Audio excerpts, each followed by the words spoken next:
Okay, so we just finished that first example that was linear, and I want to look at things that are not linear. So I want to go down and look at example C next. I believe is the one I'm going to look at as soon as my computer catches up. Ah, yes, a quadratic. Okay, so now, and again, just kind of thinking from like a graphical point of view, like now if I have a parabola like y equals 2x squared, if I pick any point on my curve and call it x, and then it's f of x, and then I go like a little distance away and then go back up to that point right there, like x plus h and then f of x plus h to try to find the slope between those 2 points, notice that it's not linear, right? It's not going to be the same each time, so I shouldn't anticipate a linear value. Okay, so, but I'm still going to use the formula f of x plus h minus f of x all over h. Now, so again, our function is do 2 times something squared. So 2 times something, which is x plus h squared. So that is the f of x plus h part, minus, and then 2x squared all over h. And again, I'm hoping that you see like sort of a structure, like this represents the f of x plus h, and then this right here represents the f of x. So like it's the same structure. You're doubling something squared, right? Doubling something squared. Initially, the something in the first part is the quantity x plus h. Now it's just the x. And so then I need to do some algebra. So I'm going to square this out. So please show your work. X squared plus 2x times h plus h squared minus 2x squared all over h, which equals, if I distribute the 2 right into there, so I get 2x squared plus 4xh plus 2h squared minus 2x squared, all divided by h. Okay, and now the x squareds cancel. The 2x squareds, I should say, cancel. So now I have 4xh plus 2h squared divided by h. And you might see this, and I want to see it too, is factoring an h out of the numerator. You can pull an h out of the numerator and you get 4x plus 2h all divided by h.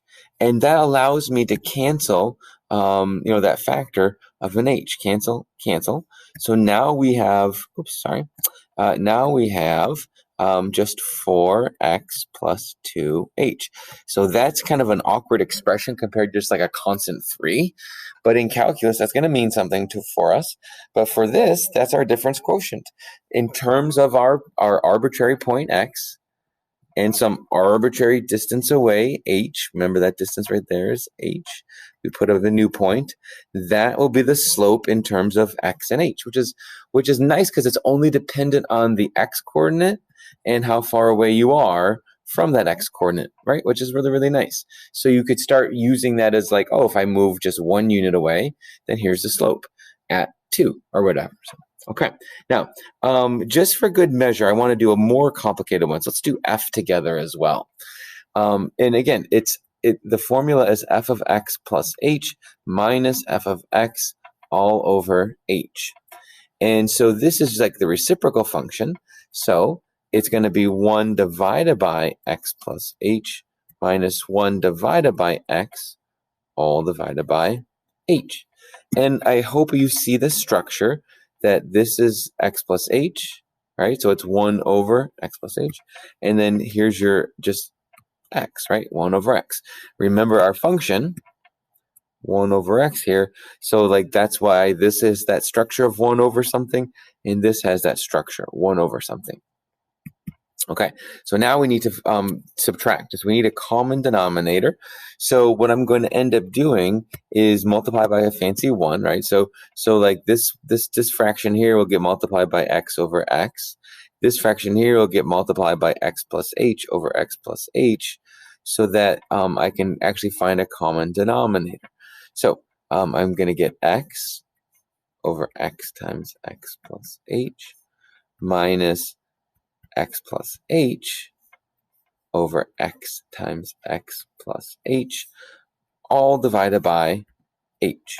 So again, I'm just taking this and finding that common denominator, which I did.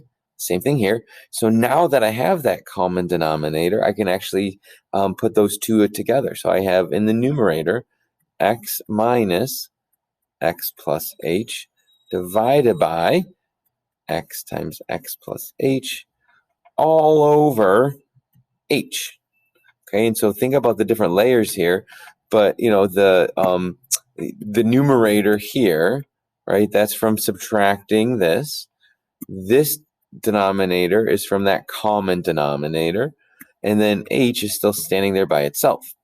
Well, we don't want to leave that h by itself down here, and we don't want a fraction embedded in a fraction. So I need to somehow simplify that, but I also notice when I distribute this x minus x minus h over x times x plus h all over h. So I notice that this x and this x are going to cancel. And again, I'm showing a lot of work because I want to show these steps. So now I have negative h divided by x times x plus h.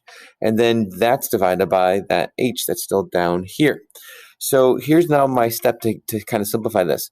When you're dividing by a number, it's the same thing as multiplying by the reciprocal. So I'm going to leave the numerator alone, negative h, over x times x plus h. But then instead of dividing by h, I'm going to multiply by its reciprocal, which is 1 over h.